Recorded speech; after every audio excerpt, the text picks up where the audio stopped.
KristenKellyTV. So today I want to talk about empathy. I want to talk about empathy with other people. I want to talk about empathy with ourselves. I want to talk about empathy in general. In today's society, it's very easy to look at a picture, to look at Instagram, to go on your feed and see somebody and be like, oh wow, they're so beautiful. Or wow, that person has the best family or the best life, or they look like they have everything together.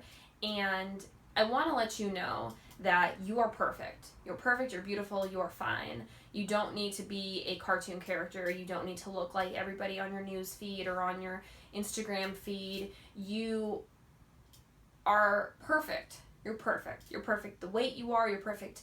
Everything about you is perfect. I don't think that we live in a society that supports each other enough, you know? I feel like we grow up to know, like, kill or be killed. We grow up to think that we have to be the best. We have to be the best in school. We have to be the best in everything we do. And we don't. You don't have to be the best in everything you do. You can be okay in everything you do. And that's okay. You don't have to be a star athlete. You don't have to be the smartest person in the room. You don't have to be able to spell everything. You don't have to be able to draw perfectly or do all of these things amazingly. You can just be okay, and that is okay. You're perfect the way you are. I really want to focus this on empathy of not just other people but ourselves. Stop beating yourself up. Stop being mean to yourself. Stop saying, oh, I'm not pretty enough. I'm not thin enough. I'm not rich enough. I'm not smart enough. I'm not the best dancer. I'm not the best athlete. Like, you don't have to be. You don't have to be, okay? My boyfriend's grandma just died, and she was 105. So let's say that you live for 105 years. Let's say you live for 100 years. You spend 20 of those years becoming a person. You spend 20 of those years working, making a family. You spend 20 of those years retiring, doing other stuff. And then you spend 20 of those years pretty much becoming a vegetable. So live life now and enjoy now what you're doing. If you're not enjoying it, if you're not enjoying your day job, do something else that fulfills you on other times. Make videos, paint, do something that fulfills you and makes you feel good. I want to talk about, I guess, my past a little bit. My mom was super poor, grew up really, really poor, was one of 5 kids. The dad abandoned ship when my mom was about 3 years old and divorced in a time when people didn't get divorced. My grandmother didn't have an education. I don't even think she graduated high school. She cleaned toilets. She didn't drive a car. She was very uneducated. My mom would go to bed hungry every night. My mom to this day is like a Holocaust victim. Holocaust victims, the ones that did survive, and so many did not, they could not eat fully, and their bodies never became what they were before. And my mom is kind of like that because my mom went through so many years of not eating that now, to this day, she barely eats, and she's always been very thin. Like, we've always been able to share clothes. My dad grew up one of 6. His dad was an alcoholic and used to beat him, and his brothers used to beat him. And if my dad was being beaten by one of his brothers and my grandpa saw him, my grandfather would beat my dad twice as hard to say, hey, don't let anybody mess with you. I'm going to beat you twice as hard to show you a lesson. My parents grew up really hard. They just grew up in hard circumstances. I was born of privilege. I never went hungry. I never didn't have what I wanted.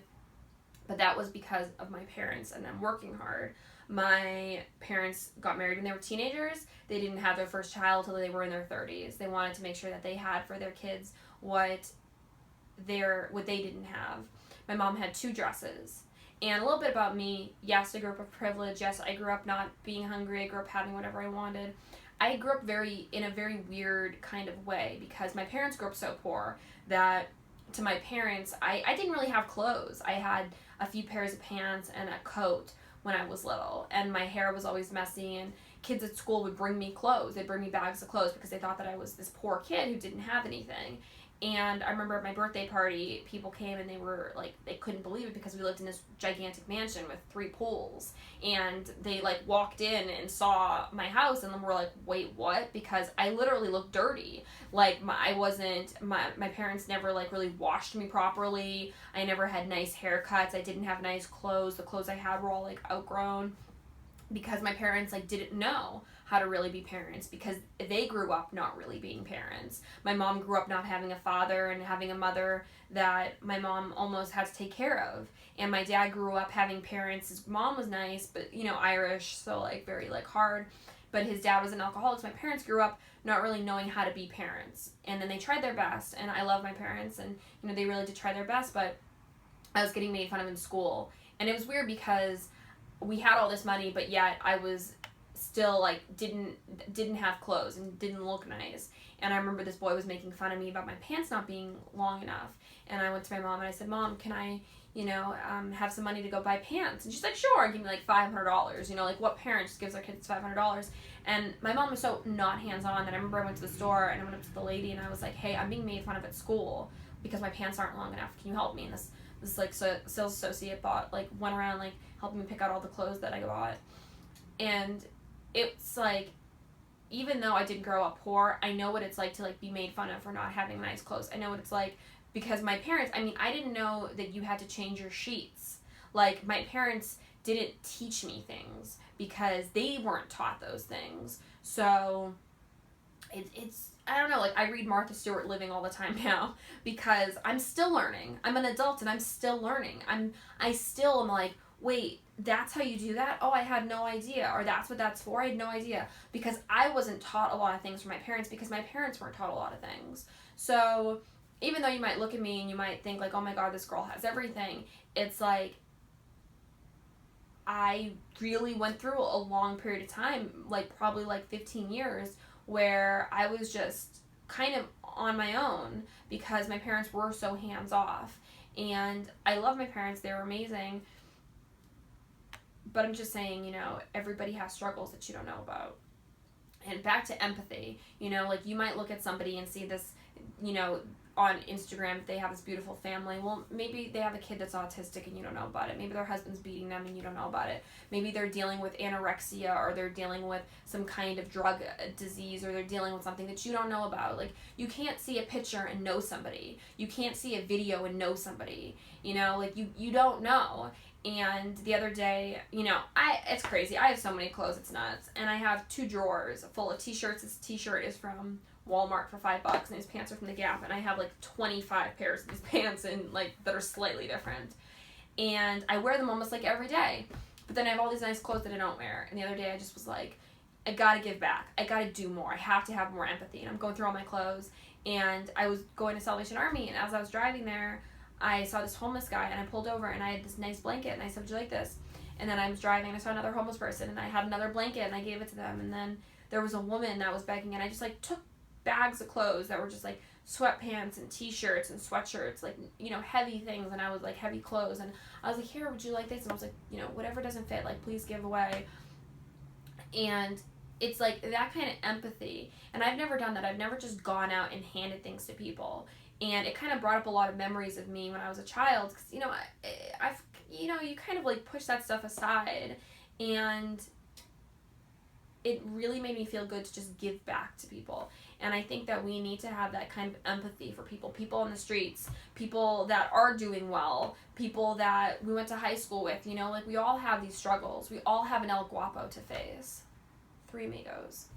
And we all have an El Guapo to face. We all have this like big thing that's, that's in our life. And the point of this is like, you don't have to be alone in thinking that you are struggling because we all are struggling. Like my mom has rheumatoid arthritis. I wasn't supposed to be born. My mom could have died having me.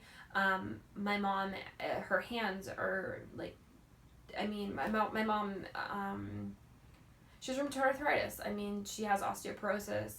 She can barely walk. I've never known my mother to be healthy. I've never known my mother to be able to walk. I've never known my mother not to have her hands you know, like, she can barely hold a pencil, and the woman's never complained once. And she's such a hard worker, and she does so much, and she's so caring, and, you know, like, she's had the same car since my mom had, literally, when I was a little kid, she had this car that was so broken down, and it was just insane. Like, it had this light in the back, and it looked like an eyeball, you know, like, coming out of, like, it just was crazy.